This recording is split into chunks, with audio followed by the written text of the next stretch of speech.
When I was 16, I was doing drugs with my mom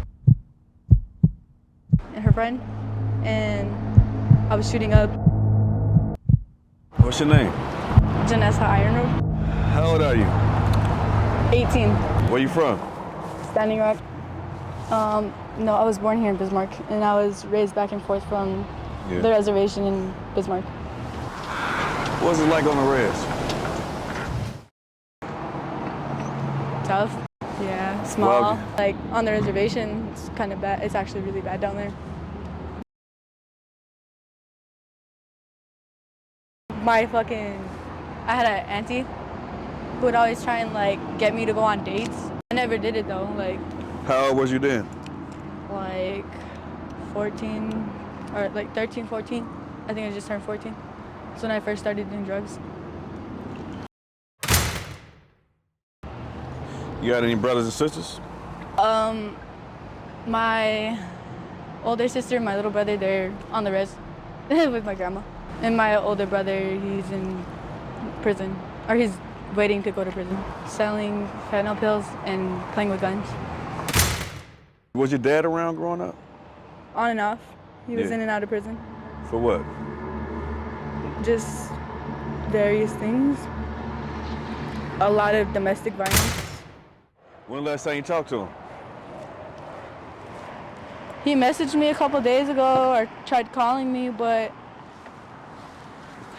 I don't know, I didn't pick up. I asked him what he wanted, and he just was like, oh, I was just trying to check on you. And I was like, okay, like, what for, you know? Because, like, I know that's not what he wanted, you know what I mean? Like, What did you think he wanted? I don't know, I really don't know, I don't know. What's your fondest memory of your dad? I don't know, I don't know how old I was. I was probably really, young, like a little girl. And we went shopping together or whatever. Like, he just got out and surprised me, you know? And came to pick me up on the res, and it brought me here, you know? Just not that far, but then he got me some fucking cowgirl boots and, like, a little cowgirl hat and a little jacket. What's your relationship like with your siblings? Me and my brother, my older brother, the one who's in jail right now, we were pretty close. My older sister and my youngest brother, they're more like the babies, you know what I mean? They get babied, this and that, you know, and like me and my older brother, we kind of just like the black sheep of the family. I don't know, they just kind of let us do our thing. You know anything about sex trafficking? Yeah. Have you or anybody you know have any experiences with sex trafficking? When I was 16, I was doing drugs with my mom and her friend, and I was shooting up, and I did like 6, or something, like a lot of shots, and then like just one of them just was something else, and I was out. And when I came to, my mom was laying on the other bed at a hotel, or at a motel, like counting money, counting like a mixture of drugs and shit, while, you know, I'm over here with like some dudes type shit. So when your mom was counting that money, where did it come from? It came from, like the guys that were supposed to like buy me or whatever. I don't know. I'm not really sure, but like, you know, I don't really remember too much, but that's like how it, you know, was or whatever. Yeah.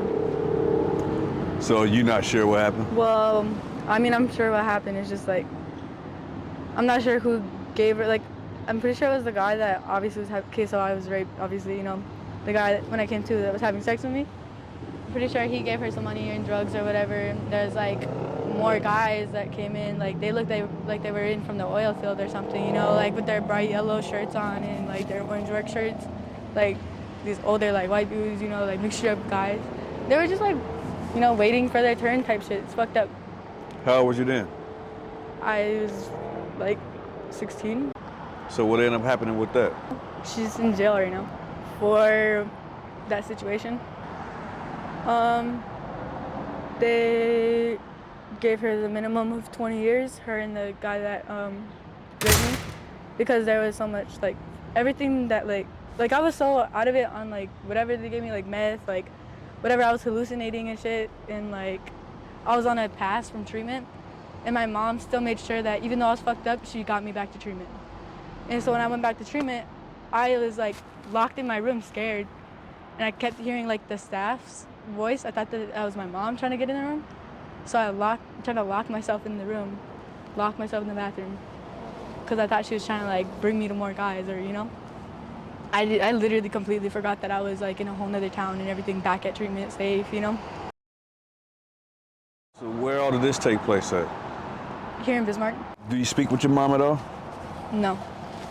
It's kind of hard too, because my sister, like my older sister, me and her, we've gotten close, but like it's kind of hard because then she cries and she misses her mom and shit because that was her best friend. And then it's like I'm responsible. I feel responsible for her being in jail or whatever, you know?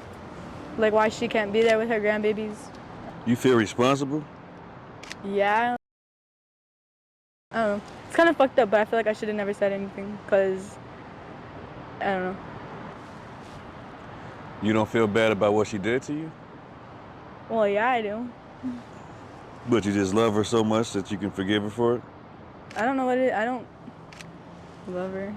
I don't know. I mean, yeah, I love her, but like, it's not like the first thing that comes to mind whenever I feel like the regret or nothing. It's more for my siblings' sake, my family's sake, you know? I feel like her actions and then my actions, you know, by like bringing attention to it, like right then and there, like literally like the same night that happened, like I was going back to treatment and, you know, I was fucking freaking out, like it was automatic, you know what I mean? Like, and everything that, you know, I had told, okay, so they had primaries. Yeah. It was like my person who was like helped me through the treatment program, and I was there for 9 months, so we got really close. And I was freaking out. She was the one who calmed me down and shit, and like came in the room, you know, telling me like I was okay, you know, she wasn't my fucking mom, and I was okay. Like they had to cover the mirrors even, because I kept seeing shit in the mirrors. Wow. Yeah, and I don't know, but anyway, I was comfortable with her, you know, so I was telling her like what happened and like trying to figure out like what happened at what time, like what happened first, like, you know, put the night and everything in the day, like in order, you know, because I was like, okay, we ended up in Newtown even, like we were everywhere, like my mom was just, I don't know, it was crazy, I don't know. And you kind of didn't know what's going on the whole time, or? Yeah, until like after, you know, like I start sobering up and all that, and then putting it together with my primary and everything, you know, like she would ask me questions like, okay, well, what happened, like, like how you are right now, like putting it in order. So did your dad find out about this? Yeah, actually my dad was in Newtown, and like I said, we went to Newtown. He was at the casino with his wife, and when I told him, he got mad at me and he told me not to talk about my mom like that because my mom made it sound like I was crazy, was hallucinating, and I was just high and I was just making stories up and da-da-da-da. Because I tried telling my dad, you know, like I don't want to be with my mom, she's fucking scaring me, like da-da-da-da. Because I felt like she was low-key trying to like go towards Williston and like, you know, like that's where those guys are from and shit, and I was just like scared, like, and I was like asking my dad for help literally, and he just kind of like shut me down and told me not to talk about my mom like that. So but he was just trying to get in good with my mom, you know. He told me it's okay, you're gonna come stay with me now, da, da, da, da, da. Just don't talk about your mom like that. And I'm like, oh wow, okay, fuck you, like. So he really didn't care. Yeah. And then my sister was the only one who believed me because she said that the same shit happened to her, but she didn't want to like, you know, do it, like go through any of the court stuff or any of that shit, like, because that honestly would have helped a lot of stuff, especially with getting the dude in trouble. My mom is like, it's surprising because my mom never used to be like that, you know. Like I still don't believe that she did that shit, or you know, and I don't understand why my sister never told me that until it happened to me, you know. So if she would have told you first, what do you think could have, how you think that would have helped you? I don't know, she just said that like I'm pretty like strong or whatever, and like if I don't want to do something, or you know, I'm pretty smart and everything, if I don't want to do something, I'm not going to do it and whatever, like, and I'm pretty smart, so like she just thought like I could handle myself and like that I would never be in the same situation as her, you know. Yeah, so that's why she just never said anything and kept it to herself or whatever. And then there was another situation too, like something like that, but where something had actually happened with a guy. She had one of these friends who was like, yeah, like I have this like, you know, like mom and daughter fetish or whatever. Like he was trying to fuck both of them. And he was like, I'll pay you guys like money, like da-da-da-da. Like he's trying to give them like a couple $1,000 like each, like. And my sister's like, you know, like she laughed him off thinking he was joking, and my mom's sitting there all fucked up like, let's do it. Like, and she tried like coming up to my sister and shit. My sister fought her. Like growing up, I was kind of like a shy kid and stuff, and I just really read books. I don't know, literally staying inside the house and just like I always talked to like, I don't know, like the older people. Like my great grandma, she always said I had old talk, because instead of playing outside with the kids, I'd always be inside with the grown folks trying to talk, you know, like in a little circle and shit. Also, I want to ask you, so have you ever done any drugs before? Yeah. Like what? Meth, fentanyl, or blues, whatever the fuck. What's your experience with the blues? I was in college when I first started. I was sober, and at the time I was only in treatment because I was doing meth. I had a problem with meth, and that problem ended up getting worse because like I ended up like talking to this guy that like, I don't know, he was all cute, you know what I mean? Like he was closer to my age and whatever, and like he was just talking me into like meeting up and whatever, and like I already knew him from like around, you know what I mean? Like it's not just like I was meeting some random person, like I knew him from around. Like he's just like, let's meet up, da-da-da-da, like come stay with me and on my res. And he put me on booze. Like he didn't, like at first I was so hesitant for like the first 3 days that I was there. And then like I think I started getting a contact or something, and like, I don't know, he was just like, just take one hit, you know, like peer pressuring me. And I was like, and I already knew people were dying off it, so I'm like, you better have Narcan. And like, tried it, and I don't know, like just kept on going from there. Been hooked ever since? Yeah, it wasn't more so the drugs. I feel like it was more so the guy, you know what I mean? Like, just because he was doing it, you know, I wanted to be there right with him and shit. I don't know. And then now, like, after doing it for so long, then it's like, now it's physical, you know what I mean? Like, getting sick, you know, going through withdrawals off that shit is horrible. Which is why I, like, seeing, like, after that, like, I've had boyfriends who, you know, sold that, you know, the fentanyl and showed me how and this and that. And plus, like, just learning how myself and everything, like, over the past couple years. So that's, like, how I keep myself, like, you know, high and shit, like. And I make an okay amount for just, like, you know, the situation and everything, or the circumstances, so. What's the worst withdrawal you ever been through? Like, body aches, like, I was in bed, and, like, honestly, I like, smoked, like, that night, and then by like the morning time, or no, like the evening, I smoked, and then by like the morning time, like still night out kind of, I was like laying in bed like cold, sweating, like body aches, like it hurt so bad, you know what I mean? Like I had to go to the fucking ER type shit. Like it was like, that was my first time getting sick, and I was already probably like a year in on booze. That was my first come down, because like, I don't know, like I guess for that long I just never really had to go through withdrawals, because I always was around people who had it, or I had it myself. And I, like, recently I've been smoking a lot of them. It's bad. Like, I want to go to treatment.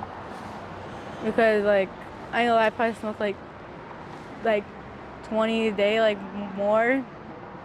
My tolerance is so high. It's crazy. Like, everybody else be smoking, like, one blue and dying, and it's just, like, you know? Have you ever OD'd? Yeah. Can you tell me about it? I don't know. I don't want to talk about that. I don't know, but I've overdosed like 3 times. 3 times? 3 times. Can you tell me about 4. one of the? Can you tell me about one of the times? How did you feel?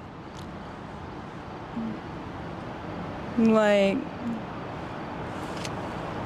I don't know, like fucking the feeling of like a blue, you know, whenever you smoking shit, like that instant high and everything, like the, you know, the feeling like that everybody keeps coming back to and shit. It's like that, but like times 10, and it's just like overwhelming and shit. And it's like, you know, you nod out on them. It's just like you're going to sleep.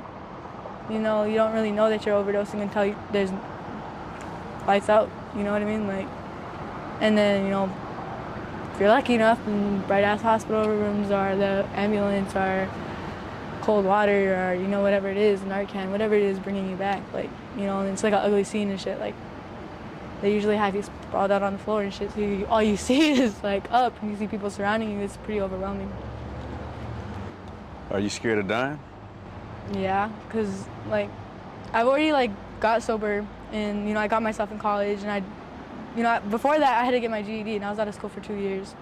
I dropped out in 7th grade, so I didn't even have a high school like education at all. And I went and I took the the GED is like high school education stuff. You know, there's 4 tests. You have to take them twice, and I passed all of them the first time because I studied.